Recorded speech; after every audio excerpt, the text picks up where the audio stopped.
Bonjour les Sakura, c'est Morgane. On se retrouve pour une nouvelle série de vidéos autour de la thématique faire un séjour long au Japon. Ce que j'entends par faire un séjour long, c'est un séjour de plus de 3 mois. Et dans cette première vidéo, je vais évoquer la question du visa. C'est parti! Alors, ce que je vais vous présenter se base sur mon expérience. J'ai eu 2 visas différents pour travailler, pour mener mes recherches au Japon, un visa professeur, un visa Cultural Activities, et c'est sur la base de cette expérience que je vais vous parler.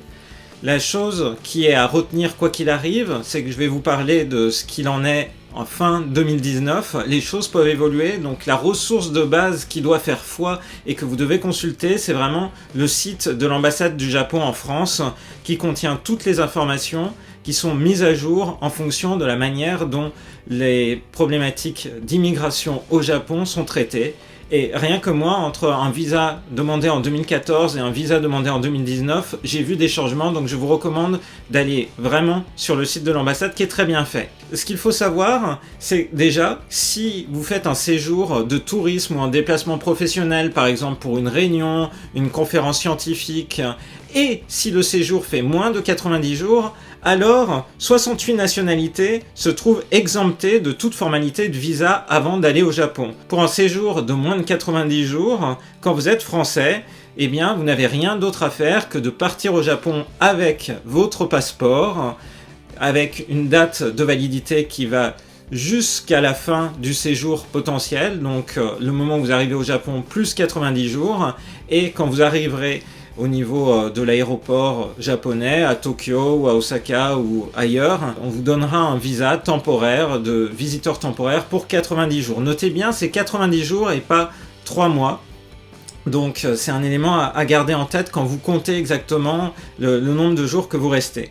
Notez bien que ça dépend des pays. Par exemple, les gens qui ont une nationalité thaïlandaise ou indonésienne, c'est 15 jours. Si vous avez ce type de visa, vous pouvez aller au Japon pour effectuer une activité dans le cadre de la continuité de votre travail en France, par exemple, mais vous ne pouvez pas, à proprement parler, toucher de l'argent, être payé pour une activité que vous feriez au Japon. Si vous voulez vraiment travailler au Japon, dans ce cas-là, il faut avoir la procédure globale d'avoir un visa de travail, un visa adapté. Donc après avoir évoqué cette question d'un séjour temporaire au Japon pour moins de 3 mois, je vais évoquer la procédure pour rester plus de 3 mois, ou alors si vous ne rentrez pas dans la liste de ces 68 nationalités, voilà comment il faut faire. Donc pour avoir un visa qui vous permette d'effectuer votre séjour, il va vous falloir un document qui s'appelle le Certificate of Eligibility, qui est un document préalable qu'il faut obtenir par une demande faite non pas à l'ambassade du Japon en France, mais faite par votre institution d'accueil au Japon. Donc c'est un élément très important qui est fait par l'immigration japonaise. C'est un document qu'il faudra préparer du coup avec la personne qui est entre guillemets votre sponsor au Japon. Par exemple, en ce qui me concerne, c'est mon laboratoire de recherche au Japon qui effectue ces démarches pour moi, une fois que je leur fournis un ensemble de documents qui leur permettent de déposer le dossier en question. C'est à ce moment-là qu'il est important de regarder quel type de visa vous allez demander. Et donc pour ça, regardez bien les différents cas qui vont vous concerner quand vous allez faire d'abord la demande d'un Certificate of Eligibility. Le site qui fait foi, c'est le site des services d'immigration japonaise. Donc vous voyez, je suis directement sur ce site-là et vous avez les différents cas qui peuvent se présenter. Donc moi, comme je le disais, j'ai eu une fois un visa de professeur et une fois un visa pour activité culturelle.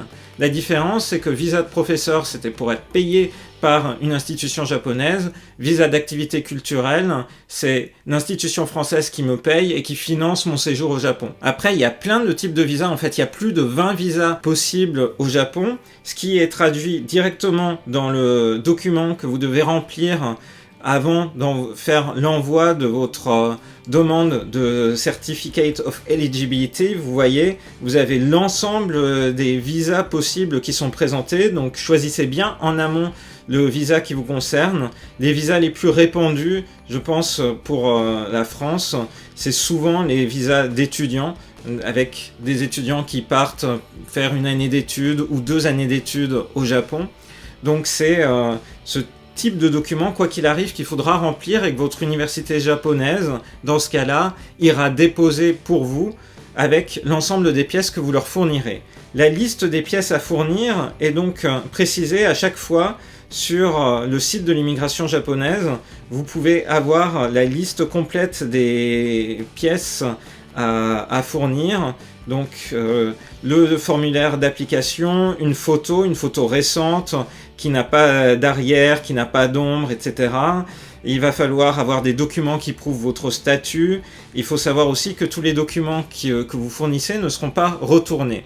Concrètement, moi par exemple, dans mon cas, je vais vous lister les documents que j'ai eu à fournir pour avoir un Certificate of Eligibility. Alors le formulaire COE, donc le formulaire que je vous ai présenté juste avant, qui vous permet de rentrer toutes les informations sur quand est-ce que vous comptez partir, votre nationalité, qu'est-ce que vous prévoyez de faire là-bas.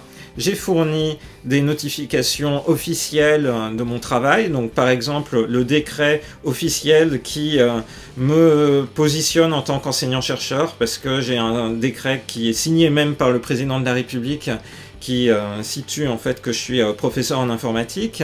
J'ai eu une lettre de recommandation de mon employeur français pour attester que j'étais tout à fait apte et soutenu dans ce projet d'aller travailler au Japon, mon CV, et puis ma photo d'identité et une copie de mon passeport. L'ensemble des documents que j'ai fournis a ensuite été traité par mon laboratoire japonais qui a associé les documents d'accueil propres que l'entité japonaise, votre sponsor japonais, doit fournir et a été envoyé à l'immigration japonaise. Le processus ensuite pour obtenir son Certificate of Eligibility prend entre 1 et 3 mois. Très concrètement, moi j'ai vu différents cas à la fois à travers mes étudiants qui sont partis au Japon et aussi à travers mon cas. Ça prend généralement entre 4 à 8 semaines. Si vous avez l'ensemble des pièces qui sont fournies, entre le moment où vous envoyez vos documents au Japon et le moment où vous réceptionnez le document en France renvoyé par votre sponsor japonais.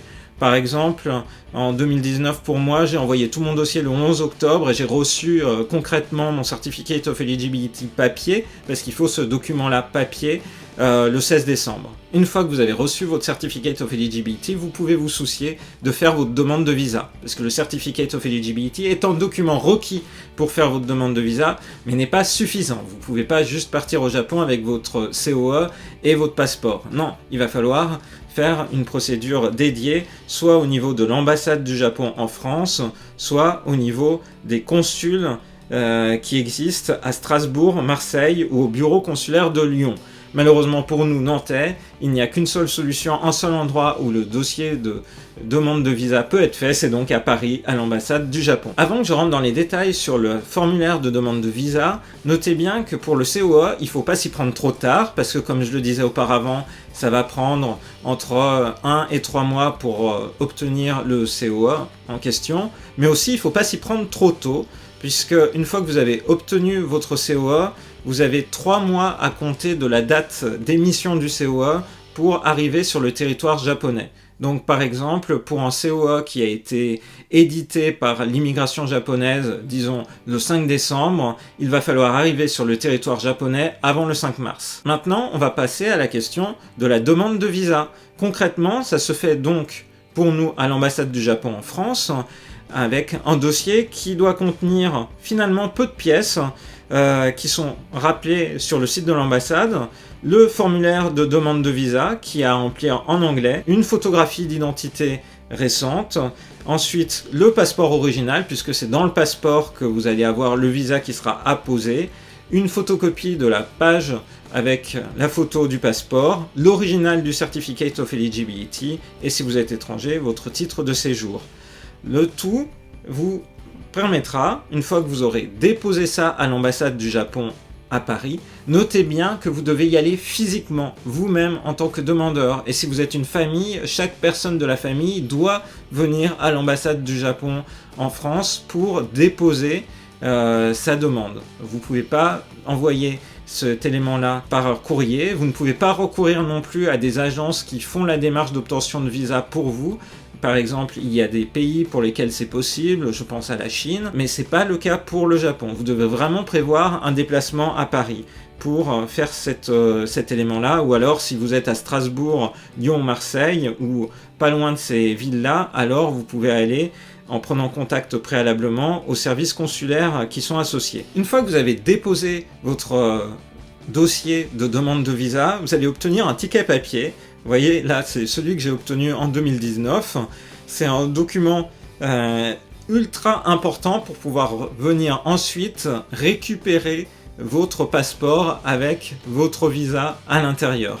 Notez bien que vous n'avez plus à aller vous-même personnellement à l'ambassade du Japon en France pour retirer votre passeport. Vous pouvez donner votre ticket à un ami, une connaissance qui voudra bien aller à l'ambassade pour vous. Il n'y a pas d'autres pièces à fournir que ce petit papier-là, donc papier à ne pas perdre. Vous ne pouvez pas y aller avec une photo du papier, il faut vraiment y aller avec le papier réel. Mais donc il faut que le dossier soit retiré physiquement. Donc il faut que quelqu'un aille de nouveau à l'ambassade, soit pour vous, soit vous y allez vous-même. Donc je le disais, les choses ont changé parce qu'il y a 5 ans, quand j'avais fait une demande de visa similaire, à l'époque on pouvait se faire envoyer le passeport par courrier et on fournissait une enveloppe Chronopost. Ce n'est plus possible actuellement. Et avec le ticket papier, quand vous allez retirer votre visa, il faudra aussi payer les frais de visa qui dépendent de votre nationalité. Il y a certaines nationalités qui sont exemptées de frais de visa, mais ce n'est pas le cas de la nationalité française. Vous payerez 23 € pour avoir votre passeport avec votre visa à l'intérieur et vous récupérez aussi agrafé dedans le COE.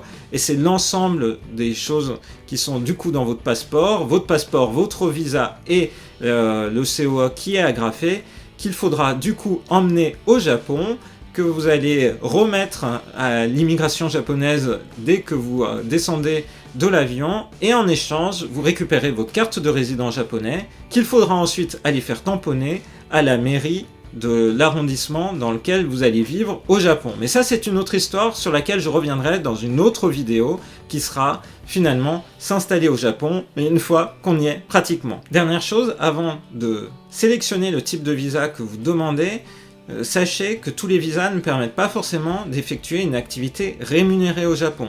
Par exemple, c'est le cas du statut de visa étudiant qui ne permet pas, à proprement parler en lui-même, d'effectuer une activité rémunérée, donc typiquement en baito. Mais une fois que vous êtes au Japon, vous pouvez aller faire une demande à l'immigration japonaise, qui est le Permission to engage in activity other than that permitted under the status of residence previously granted, ce qui est donc une demande spécifique que vous devez aller faire ensuite pour demander à avoir l'autorisation d'effectuer une activité rémunérée dans une certaine limite d'heures par semaine.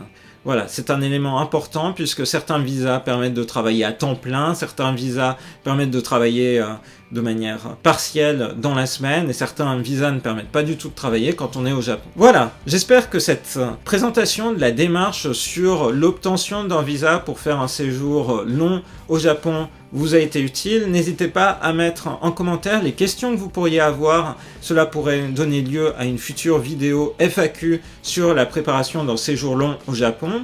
Je n'aborderai pas dans ces vidéos la question du PVT, du Working Holiday, simplement parce que je n'ai pas d'expérience avec. Je suis parti au Japon soit sous statut de visiteur temporaire, soit, comme je le disais en introduction, sous le statut de Cultural Activities ou de professeur, donc d'enseignant-chercheur à l'université. Je me focaliserai du coup dans cette série de vidéos sur ce type d'expérience. Voilà, j'espère que cette vidéo vous a plu et je vous donne rendez-vous à très bientôt dans une prochaine vidéo sur la chaîne de Rosalis. Bye bye!